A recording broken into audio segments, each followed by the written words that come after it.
Urina. Sana, kapiro. Mam ton soy kreba. Sana do read the constantly. Dati mam ton. Ekwi mama do. Yam nung shi. Yam winning. Nay mama hozikti mama chale residi. Nate. Ekwi mama ni. Ado mam ton. Mama gi manakta ekwi ni chak minuruse. Sana na kapaga ngang liba mayam do. Uri sa nungay tramale. Hoy, chaluse. Ado nang mayong khangbra. Ay di khang de. Aduro. Sida ekwegi bas mayam leise. Asida gi tongaga ningthau khongna khambiyo haidoini. Aduga auto mayam ama khampham leyemba. Aduda tonga chatoiba. Nang di kamai khangiba. Akhoi pupuna adum pura chale. Aduda khangini. Papa khangandabagi chasiko. Okay. Ado nangi phone do ay ngakta paijagi. Sana harauna. Se mam to nang paijaro. Munan changai. Ani do tumba saranga tumin laina kre. Munana. Tum kramalini tumzarasana. Asumna numituma hokre. Mathangi yuktuni. Sana halna. Angang ani se onthok nu wakha yaw mandina. Hongani khangabasida lamyam hele. Anuna.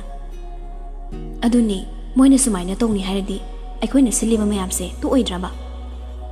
Aduni ni migi mamangsida yam ikaida. James do kemda thosada ke hairi. Babong aina na timanani. Divyalaxmi tumina famjaramba do ngakna. Ha. James na michi khachili aduga. Aidi togum sena haibani. Mana sirani lawba laktradi kaina yam loibani. Sanahal amadi anudo ngangdo ngamdre. Divyalaxmi kai kini khalaga. Divyalaxmi na. Aina wadu loiba nangdre James na. Mane aisu haisidi nangni yada be chen manina. Divyalaxmi sauna. Tamo nang hoini aisu nang munushi bela idana. Sanahal na. Anuna. Audong na ini. Asi hairam manga prapap thokre. Divyalaxmi thongdo gamlaw na nonsili. Aduga sauna James ki mathabak tuda kudomina thindali. Nang kaino bana. Nang na chela sena haiba natro. Aini ne ka haizen baduga. Nang na ne haiba natro tumina leida. Aini ne ga hairam madi luhong magai tui. Divyalaxmi do kappaga. Aina chelo si haidro. Si thokni na. Nana ka hariba. Acha, tamo. Kaya do no siba. Haw ne. Divyalaxmi do sakning mana loire. Lao se, ya to romance tau kisi. Ngarang do pelongre. Chalada. Taning de chal. I ka halakanu ko. James so Divyalaxmi gi phi do satchingi aduga. Kadai. I kai no yingi. Tamo. Haw ne. Yam hosanu ko. Yam nati khasek tangni. After marriage study loina mem hosagi. Yam to china. He nang su yam di to chano. Khara dang to cho. Divyalaxmi do kina thindali. James da.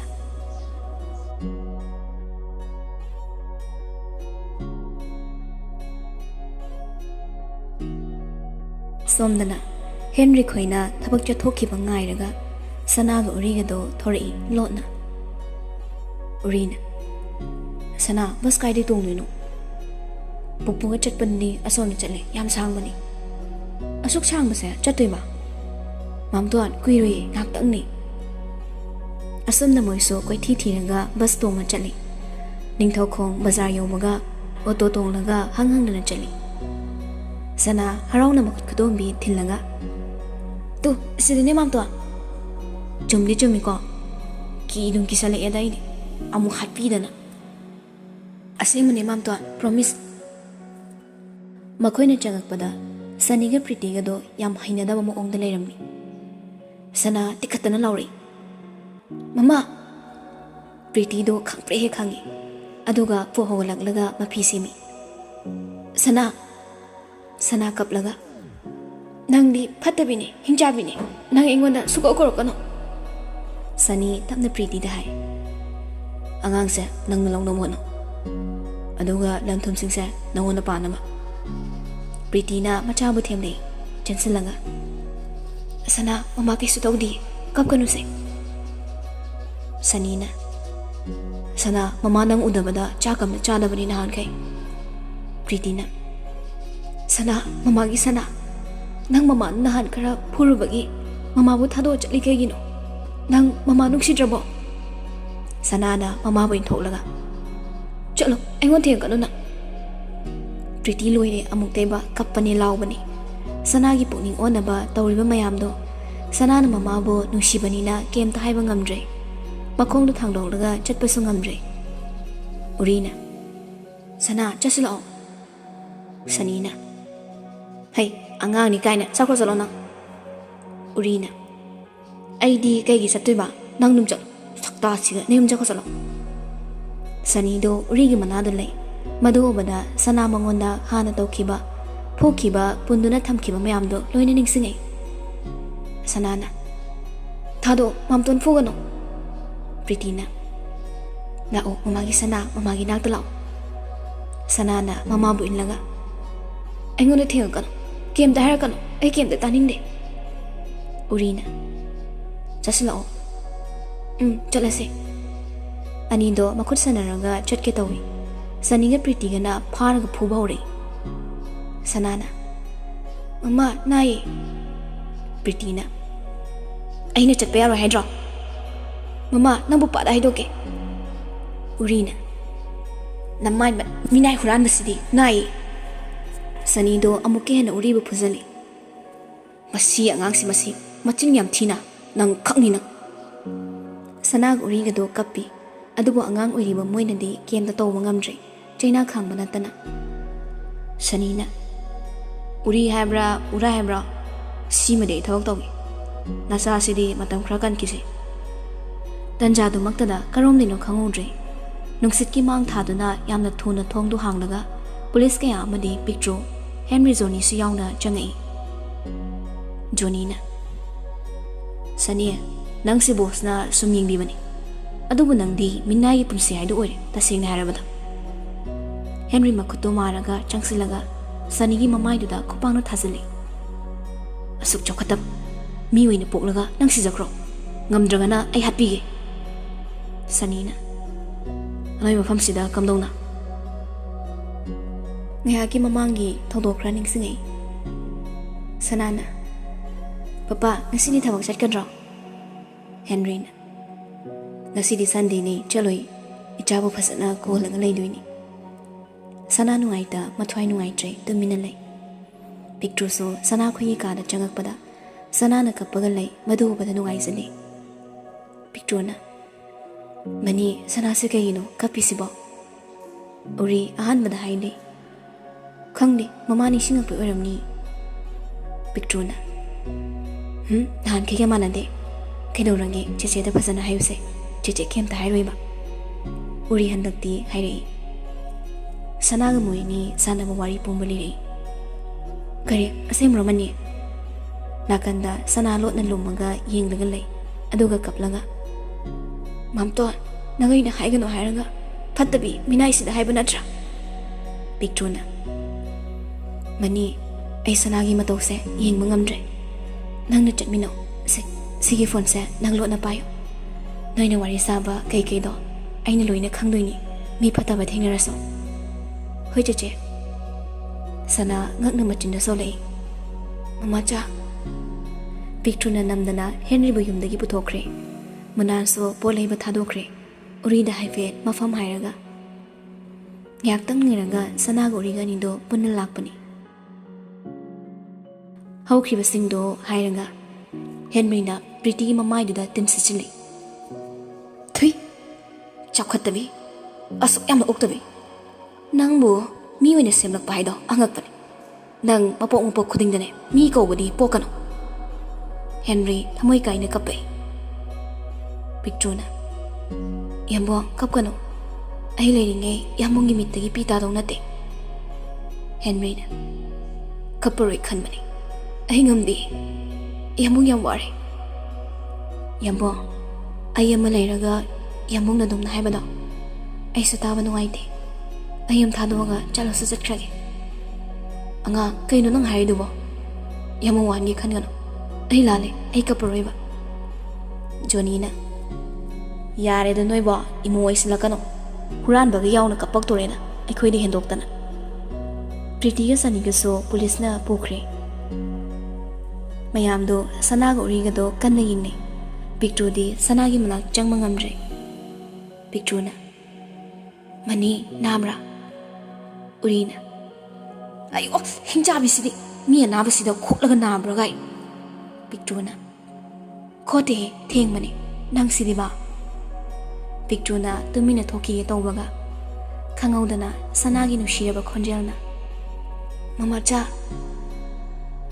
Konjel da picture masado kok tagi ton phauba tu sim ki ba khangaudre Mama gi sana do chensilai aduga picture da chena konsilai Mama cha kai gi kapino Mama cha le sidi sana do mapi chadum taraga Mama cha nang de gi mama ni sana urina Janpa nama nasa khangabo sanado suktok laga mamto nang khatna ba hujano urina marai ga to tingthok laga karim ni nawwa longti nang ke do ke habna me sanaso angang ge hona bi mabu tanari henry so harauna papa gi sana na papa da konsili papa na chatkanu hydro mama chana haibe luko Sana ngang oiraso ikai badi phawi luktharanga urina marol thok taba ngang ni mamto naparo asum na moiso mayum da punna halakle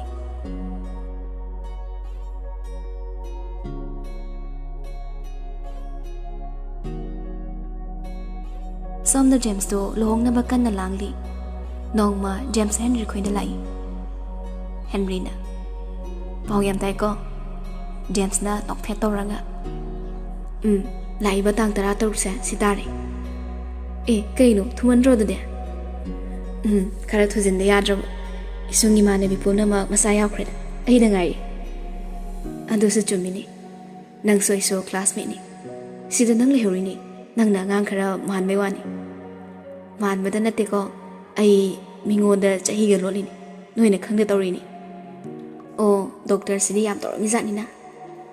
Picture thorai aduga. Just thakse. James seng thok ubada picture gi masak ubada swai lawi. Thamoi mi hol le palai tana chongai. James to khonjel thokta. Achal. Yambo just thakse. Doctor na swana piro. Doctor se. James lo raga khara thai. Picture sangki bado yenglaga le hawi.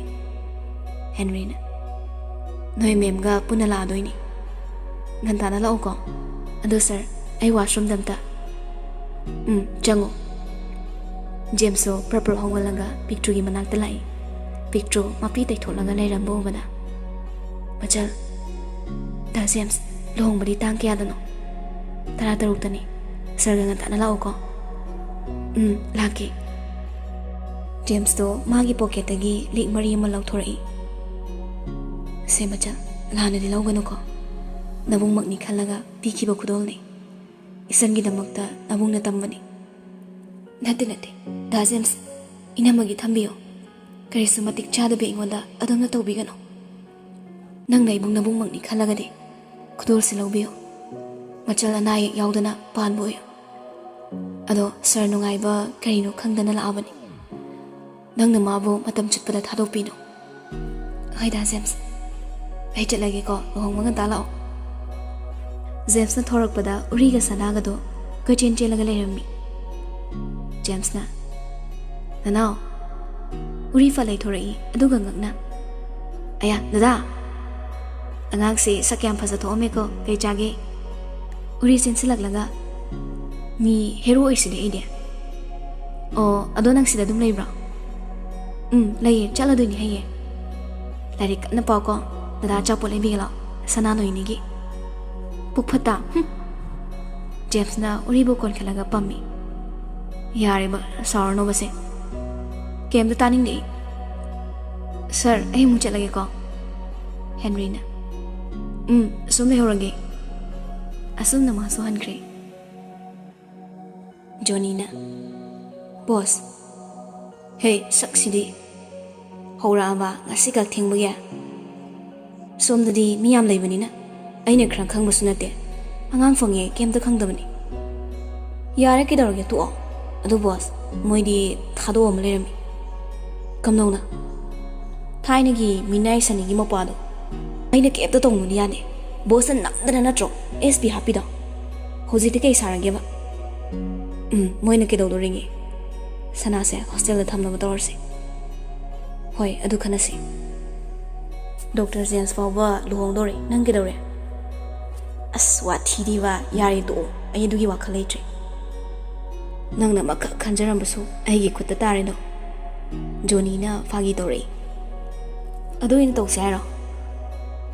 Kari ba. Johnny nok laga. Ai kem thai sine ko. Nang yari se to makha tarno. Somdana Thembina. Ibung jakse sa thoksira. Sida thamoi chan. Thembi amukso. Ado ibung haksang ni khara pharabra. Newton na momo nok laga. Khara nungai ri. Isanoi thengeram dradi ai sumai toromoi. Aya ibung kari ge kapra. Ekhoi myam le sidi. Ibung na kei gi wagani. Kem da khan gano. Ekhoi ama su la ni. Aduga ko ibung gi dak so sembi pani haibani. Newton na mathoi nungai thairi. Chan aisa asibaga pangkha ururabani. Adu ngasini ai punsibo kanbiba. Aina noigi matengsa karam matamda pangma ngamgani. Thembina Newton gi mapi dai thopiranga. Ibung adumna tobigano. Nasani mangamde. Ai gi thamoi su ko kapke tobani. Kaparoi. Chan chak tu kadai no ai jarange. Newton chak tu ga hangam thongbaga tawraga chai. Thembina Newton da lona yingse mamon sunoi. Nangdi chak sarabo. Chadri. Amala aga chagi tobane. Ibu ado nangna chaba chakse yengba nungai ada. Newton khangauda api sindarai. Pictuna. Dada nangai la aga kedog yewana. Thembina. Ibu kri tobra. Newton bab oida zuro lolai. Agi nuksibasa asumna loi kidra. Thembi harauna. Ibung aisu nuksibasa khang maure. Newton matom ta gya lai. Aduga saram bachak to toklaga. Chan ayo Ibung akhoi chakse tuka chabra. Nate ai kya chaning daba adugini. Asida lakpa kwitringe chayan sang chaba hitabado. Ai diam nok ingwasidi su osoga chabado. Tanjaduda limi halaklaga. Hai chanupa nang nasa nungai bra. Newton na. Hoima khra nungai re. Limi na. Nong madi chanupa nang soidena chatkini ko. Imadi kana asulai chetapa. Matam duda yam wakani. Nachanso matom da lehaugadabani. Aiso chanjala edo. Thembi nungai ta. Ama Newton na. Ima kaigi dumai harino. Aigi punsi so sumaina leiba fangisa. Ima nani. Aigi punsi na leiringai ima khoibo thado oi. Thembi mapira chena. Ibung na ba phabaga no yumda chatkani haidudi. Newton na. Haima asigi bu kapini. Ichan ibung noiba thado oi. Aina chatpa mafamda bodoiba. Ai hana yumda chatloge haibani. Thembi phoho laklaga mapidu dai thoi. Ibung di chatpu chatkrani ekhoi kaurani. Asi hairaga Thembi mung changkhre. Newton Jan nang dumai na tawgono. Ibung nungai teba. Lemina. Chanapa na chanse ai di nangon sinabani ko. ꯑꯩꯅ ꯍꯤꯡꯕꯅꯤ ꯍꯤꯡꯕꯗ ꯀꯌꯥꯝ ꯀꯨꯏꯅ ꯍꯤꯡꯅꯤ? ꯃꯜꯂꯕ ꯈꯥꯡꯄꯣꯛꯁꯪ ꯑꯗꯨꯗ ꯃꯈꯣꯏ ꯑꯍꯨꯝꯗꯪꯅꯤ ꯂꯩꯔꯤꯕ꯫ ꯑꯁꯤꯕꯒ ꯆꯞ ꯃꯥꯟꯅꯔꯕ ꯅ꯭ꯌꯨꯇꯟ ꯃꯍꯥꯛꯀꯤ ꯍꯛꯆꯥꯡꯒꯤ ꯄꯥꯔꯠ ꯄꯨꯝꯕ ꯂꯧꯊꯣꯛꯂꯒ ꯑꯇꯣꯞꯄ ꯌꯥꯗ꯭ꯔꯕ ꯃꯤꯒꯤ ꯑꯣꯏꯅ ꯁꯤꯖꯤꯟꯅꯕꯒꯤ ꯃꯁꯤꯒꯤꯁꯨ ꯃꯊꯛꯇ ꯏꯍꯤꯡ ꯅꯥꯍꯤꯡꯁꯥꯅ ꯂꯪꯊꯣꯛꯂꯝꯕꯅꯤ ꯁꯤꯔꯦ ꯈꯟꯅ꯫ ꯑꯗꯨꯕꯨ ꯂꯦꯃꯤ ꯑꯆꯝꯕ ꯅꯨꯄꯤ ꯅꯠꯇꯦ꯫ ꯃꯁꯥꯒꯤ ꯃꯍꯩ ꯍꯩꯕꯤ ꯑꯃꯗꯤ ꯍꯤꯗꯥꯛ ꯂꯥꯡꯊꯛ ꯁꯦꯝꯕꯗ ꯑꯗꯨꯛꯀꯤ ꯃꯇꯤꯛ ꯍꯩꯕꯤ ꯅꯨꯄꯤꯅꯤ꯫ ꯃꯔꯝ ꯑꯁꯤꯅ ꯅ꯭ꯌꯨꯇꯟꯒꯤ ꯄꯨꯟꯁꯤ ꯀꯟꯕ ꯉꯝꯈꯤꯕꯅꯤ꯫ ꯃꯌꯥꯝꯅ ꯁꯣꯝꯗ ꯅ꯭ꯌꯨꯇꯟ ꯁꯤꯔꯦ ꯈꯟꯈꯤꯕꯗꯣ ꯇꯁꯦꯡꯕꯗꯤ ꯅ꯭ꯌꯨꯇꯟ ꯅꯠꯇꯦ꯫ ꯅ꯭ꯌꯨꯇꯟꯒꯤ ꯐꯤꯔꯣꯜ ꯑꯃ, ꯃꯅꯤ ꯕꯦꯒ ꯑꯃꯗꯤ ꯂꯥꯏꯁꯦꯟꯁ ꯀꯌꯥ, ꯀꯥꯔꯠꯅꯆꯤꯡꯕꯗꯣ ꯑꯁꯤꯕ ꯃꯤ ꯑꯃꯗ ꯍꯥꯞꯆꯤꯜꯂꯒ ꯁꯛ ꯈꯪꯗꯅꯕ ꯍꯥꯏꯅ ꯃꯃꯥꯏ ꯃꯃꯤꯠꯇꯣ ꯃꯩꯅ ꯀꯥꯕꯛ ꯀꯥꯕꯛ ꯊꯥꯔꯒ ꯂꯪꯊꯣꯛꯂꯝꯕꯗꯣ ꯃꯌꯥꯝꯅ ꯅ꯭ꯌꯨꯇꯟꯅꯤ ꯈꯟꯈꯤꯕꯅꯤ꯫ ꯄꯤꯛꯇ꯭ꯔꯨꯅ ꯀꯨꯒꯤ ꯃꯅꯨꯡꯗ ꯃꯥꯒꯤ ꯊꯋꯥꯏ ꯑꯣꯏꯔꯤꯕ ꯅ꯭ꯌꯨꯇꯟꯁꯨ ꯌꯦꯡꯅꯕ ꯀꯟꯅ ꯍꯣꯠꯅꯈꯤ, ꯑꯗꯨꯕꯨ ꯐꯪꯕ ꯀꯧꯕꯤꯗꯤ ꯂꯩꯈꯤꯗꯦ꯫ ꯃꯇꯝꯗꯤ ꯁꯨꯝ ꯍꯧꯖꯤꯜꯂꯛꯂꯤ꯫ ꯅ꯭ꯌꯨꯇꯟꯁꯨ ꯃꯁꯥ ꯈꯔ ꯀꯟꯈꯠꯂꯛꯂꯤ꯫ ꯅꯣꯡꯃ ꯈꯨꯟꯒꯤ ꯈꯨꯂꯥꯛꯄ ꯂꯥꯛꯏ꯫ "ꯍꯩ ꯂꯦꯃꯤ, ꯅꯣꯏ ꯀꯅꯥ ꯀꯅꯥ ꯂꯩ?"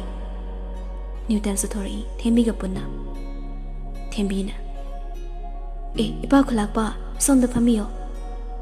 ꯈꯨꯂꯥꯛꯄꯗꯣ ꯅ꯭ꯌꯨꯇꯟꯅ ꯁꯥꯎꯅ ꯌꯦꯡꯂꯒ, "ꯍꯩ, ꯅꯣꯏꯒꯤ ꯑꯃꯥꯗꯤ ꯀ꯭ꯔꯥꯏ ꯆꯠꯈ꯭ꯔꯦ?" ꯊꯦꯝꯕꯤꯅ, "ꯏꯄꯥ ꯈꯨꯂꯥꯛꯄ, ꯑꯃꯥꯗꯤ ꯄꯥꯝꯗ ꯁꯤꯡ ꯆꯟꯕ ꯆꯠꯈꯤ." ꯈꯨꯂꯥꯛꯄꯅ, "ꯅꯣꯏ ꯈꯨꯟꯒꯤ ꯆꯩꯔꯥꯛ ꯐꯪꯒꯦ ꯍꯥꯏꯕ꯭ꯔꯣ? ꯑꯁꯨꯛ ꯀꯨꯏꯕꯁꯤ ꯑꯩꯈꯣꯏꯅ ꯁꯨꯝ ꯌꯦꯡꯗꯅ ꯂꯥꯛꯄꯅꯤ꯫ ꯅꯣꯏ ꯍꯥꯏꯔꯁꯨ ꯌꯥꯗꯦ꯫ ꯇꯝꯒꯤ ꯅꯨꯄꯥ ꯃꯆꯥꯁꯦ ꯃꯁꯥꯁꯨ ꯐꯕꯅꯤ꯫ ꯌꯨꯝꯗ ꯊꯥꯈ꯭ꯔꯣ ꯍꯥꯏꯕꯁꯤ ꯇꯥꯗꯕ꯭ꯔꯥ?" ꯊꯦꯝꯕꯤꯅ, "ꯏꯄꯥ ꯈꯨꯂꯥꯛꯄ, ꯏꯕꯨꯡꯁꯦ ꯐꯖꯅ ꯅꯥꯕ ꯐꯠꯇ꯭ꯔꯤꯌꯦ꯫ ꯐꯕꯒ ꯑꯩꯈꯣꯏ ꯑꯃꯥꯅ ꯆꯠꯍꯟꯈ꯭ꯔꯅꯤ ꯍꯥꯏꯕꯅꯤ." ꯈꯨꯂꯥꯛꯄꯅ, "ꯑꯩꯒꯤ ꯋꯥ ꯊꯧꯑꯣꯏꯕꯤꯗ꯭ꯔꯗꯤꯀꯣ ꯅꯣꯏ ꯁꯣꯏꯗꯅ ꯆꯩꯔꯥꯛ ꯐꯪꯅꯤ꯫ ꯍꯟꯗꯛ ꯊꯥꯁꯤꯒꯤ ꯃꯅꯨꯡꯗ ꯃꯥ ꯆꯠꯍꯟꯈꯤꯗꯕꯅꯤ." ꯅ꯭ꯌꯨꯇꯟ ꯃꯈꯨꯠ ꯑꯅꯤ ꯂꯣꯟꯅꯔꯒ, "ꯏꯄꯥ, ꯑꯩ ꯁꯣꯏꯗꯅ ꯆꯠꯅꯕ ꯇꯧꯖꯔꯒꯦ꯫ ꯈꯨꯟꯁꯤꯗ ꯑꯩꯕꯨ ꯆꯪꯖꯐꯝ ꯄꯤꯕꯤꯕꯒꯤꯗꯃꯛ ꯊꯥꯒꯠꯆꯔꯤ." ꯈꯨꯂꯥꯛꯄꯅ, "ꯑꯩ ꯆꯠꯄꯤꯒꯦ꯫ ꯅꯣꯏꯒꯤ ꯑꯃꯥꯗꯣ ꯑꯩꯒꯤ ꯅꯥꯛꯇ ꯂꯥꯛꯄꯤꯌꯨ ꯍꯥꯏꯌꯣ." "ꯍꯣꯏ ꯏꯄꯥ, ꯍꯥꯏꯖꯒꯦ." ꯃꯌꯥꯝꯗꯣ ꯍꯦꯛ ꯆꯠꯈꯤꯕꯒ ꯅ꯭ꯌꯨꯇꯟꯅ, "ꯏꯆꯟ, ꯑꯩ ꯍꯌꯦꯡ ꯆꯠꯅꯕ ꯇꯧꯔꯒꯦ꯫ ꯑꯩꯅ ꯃꯔꯝ ꯑꯣꯏꯔꯒ ꯅꯣꯏꯁꯨ ꯌꯥꯝꯅ ꯋꯥꯍꯜꯂꯦ." ꯊꯦꯝꯕꯤ ꯃꯊ꯭ꯋꯥꯏ ꯅꯨꯡꯉꯥꯏꯇ ꯀꯩꯝꯇ ꯈꯨꯝꯗꯦ, ꯇꯨꯃꯤꯟꯅ ꯀꯞꯂꯒ ꯏꯃꯨꯡ ꯆꯪꯈ꯭ꯔꯦ꯫ ꯅ꯭ꯌꯨꯇꯟꯁꯨ ꯎꯄꯥꯏ ꯂꯩꯇꯦ꯫ ꯃꯁꯥꯗꯣ ꯈꯔ ꯉꯝꯂꯕꯅꯤꯅ ꯑꯁ꯭ꯋꯥꯏ ꯄꯣꯛꯊꯣꯛꯂꯒ ꯑꯆꯤꯛꯄꯗ ꯐꯝꯃꯤ꯫ "ꯗꯗꯥꯒꯤ ꯊꯣꯏ, ꯅꯃꯥꯅ ꯆꯥꯗꯦ ꯑꯩꯕꯨ ꯊꯥꯗꯣꯛꯂꯒ ꯆꯠꯂꯦꯀꯣ꯫ ꯑꯩ ꯉꯁꯤꯗꯤ ꯈꯥꯡꯕ ꯉꯝꯗꯦ꯫ ꯅꯣꯏꯕꯨ ꯌꯥꯝ ꯑꯣꯠꯅꯤꯡꯉꯤ꯫ ꯑꯩꯕꯨ ꯀꯔꯤ ꯑꯣꯏꯌꯨ ꯍꯥꯏꯕꯅꯣ?" ꯇꯁꯦꯡꯕꯗꯤ ꯅ꯭ꯌꯨꯇꯟꯅ ꯄꯤꯛꯇ꯭ꯔꯨ ꯁꯤꯈ꯭ꯔꯦ ꯍꯥꯏꯅ ꯈꯜꯂꯒ ꯑꯗꯨꯝ ꯂꯩ꯫ ꯃꯁꯥꯗꯣ ꯅꯨꯡꯉꯥꯏꯐꯝ ꯑꯃ ꯈꯪꯗ꯭ꯔꯦ꯫